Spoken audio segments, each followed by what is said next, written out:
What is the consequence of inequality? What is driving it? And why has the United States become the most unequal society in the world? Right up there with Portugal, the UK, and Singapore. And what is the consequence of that? Anthony Randazzo is with us. He's with the Reason Foundation, reason.org, or excuse me, reason.com or reason.org, and at the Director of Economic Research. Anthony, welcome to the program. Thanks for having me on, Tom. I'm looking, first of all, this article that you wrote, Want More Equality, Support More Capitalism. I've been thinking about starting a baseball team, or a baseball league, rather. And in my baseball league, whoever pays me the most, since I'm going to make the rules, will get to have 5 strikes at bat, and whoever pays me the least only gets 2 strikes at bat. Whoever pays me the most will have, 9 balls, and the other people will have 2.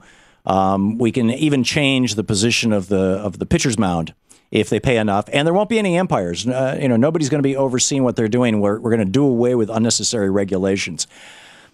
Do you think that that's baseball?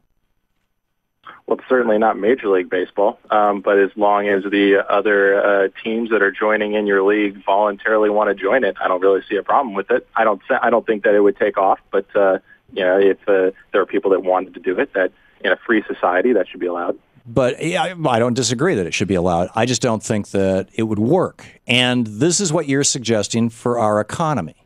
That the rule that if the Koch brothers don't want their downwind pollution, which is causing cancer in some cases and killing people, to be regulated, that they should be able to buy off some politicians or help them get elected so that they can do away with those unnecessary regulations. Well, I don't think that anything that I've written suggests that we should have zero regulation in society. And as a matter of fact, particularly given that I spent a lot of time looking at Wall Street and financial stuff, we absolutely have to have regulation and rules of the road, and there has to be laws, particularly that provide consequences for failure, for fraud. Those are absolutely necessary. Then why would you say that free markets are the real source of economic opportunity? Because what you're describing is not a free market. What you're describing is a regulated market. No, it's absolutely a free market. You cannot have a free market without the rule of law. We see this in countries like Albania, where they tried to institute a free market, but there is no sense of rule of law. And what you get is crony capitalism. You get right, and that's what we have right now. My Italian background. Well, right now, I don't think that we have a very free market. I think that we have a regulatory system that does allow for crony capitalists to come in and take advantage. I think that the Supreme Court has made it possible. It has said, corporations are people, money is speech, so the wealthy get more speech, and Go ahead. Another thing is that if there were no rules for those corporations to try and manipulate, there would be no reason for them to give money to those politicians and try to corrupt and drive society. So you want to do away with the rules? I think that the fewer rules that there are, the fewer opportunities there are for people to come in and try and manipulate the system. So we should just say it doesn't matter whether, for example.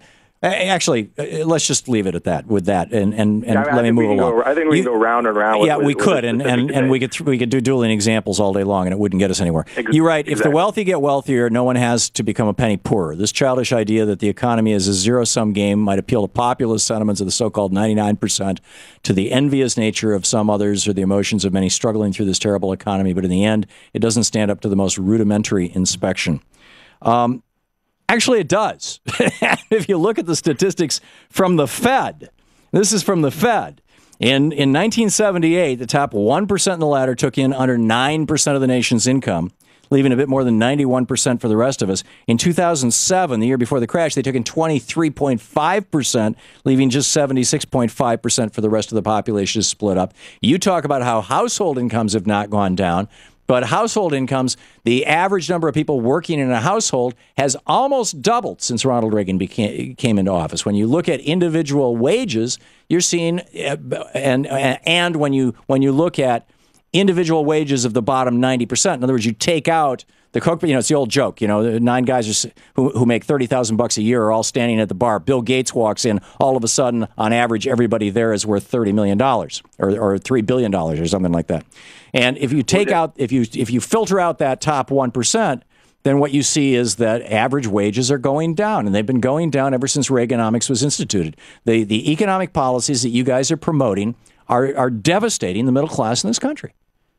Well, so first, just to be clear, that one quote, I don't want to take credit for something. That was written by David Hartmann, who writes a syndicated column that shows up on our website, although I do agree with a lot of what he said. Here's the thing. You're right.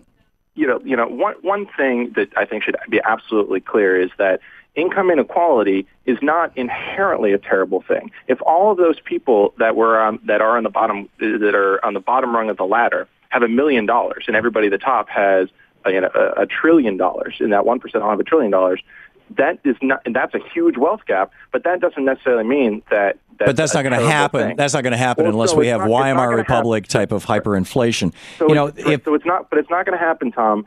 But it does serve a point to say that inherently, income inequality is not a problem. No, it serves no point. It's an absurd example. Can be a problem is what are the causes? Why is there a gap? I'm not so interested in talking about what gap exists other than what the causes of that gap are. If the reason that there's income inequality is because 2 guys went and they stole all the gold from everybody, that's terrible. Well, I think what you're saying and what we're agreeing on is that the income inequality is happening because our system's being gamed, and I would say it's being gamed because Ronald Reagan stopped enforcing the Sherman Antitrust Act, which was a powerful regulation, which forced competition by keeping companies relatively small. Jimmy Carter was the last one to enforce that, breaking up AT&T. And because Ronald Reagan dropped taxes on the very rich, and so we got all this hot money going in the economy. And every time you see that, but just look at I strongly suggest you check out this website, equalitytrust.org.uk. It's Kate Pickett and Richard Wilkinson's book, The Spirit Level. They've done 20 years of research on this in countries all over the world. Plus, they took every single state in the United States and they said, okay, which has the greatest inequality and how does that relate to social ills? And the conclusion that they came to is that if we were a more equal society, as in Japan, Sweden, Norway, Finland, Belgium, the Netherlands, Denmark, Germany, Switzerland, Austria, Spain, Canada, or France, if we had those levels of equality rather than the extreme level of inequality that we have right now, murder rates would cut in half. Mental illness would be reduced by 2/3. Obesity would be cut in half. Imprisonment would reduce by 80%. Teen births would reduce by 80%. And levels of trust among people in society would increase by 85%, regardless of how you get to that reduction of inequality. So let's look at the effect of it. So regardless of how you get to it, in that whether you get to it by redistribution by taxes, you can get to all of those benefits by showing up with cops at the doors of everybody that's the wealthy 1% and say, we're going to take 85% of your wealth. Yes. And we're going to hand that money around to people yes. who didn't otherwise earn it. Yes. And they're going to all of a sudden, overnight change. There is going to be a social safety net. When you look at those countries that do enforce taxes, and yes, taxes are enforced by guys with guns, and when you look at those countries that do enforce taxes on the very, very wealthy, and like in Germany, where millionaires are paying 50, 60, 70% tax rates, and you get German businessmen saying, I don't want to be a rich man in a poor country. And you have a strong social safety net. Everyone has health care. Everyone has a retirement. Yes, you have lower outcomes of poor social outcomes. Absolutely. Well, I think one of the biggest problems with that is it's a correlation causation trap. We talk all the time in this country about how if more people who are homeowners, it's going to come to all these social benefits and social gains. But usually those are just correlated, not causation. Anthony, this is causation. Benefits. This is causation. Trust me. I would strongly implore you, even looking at that research. This is the Thom Hartmann Program. Anthony Randazzo, Reason.com is the website. Check it out. And equalitytrust.org.uk. Anthony, I suggest you check it out. Thanks for being with us.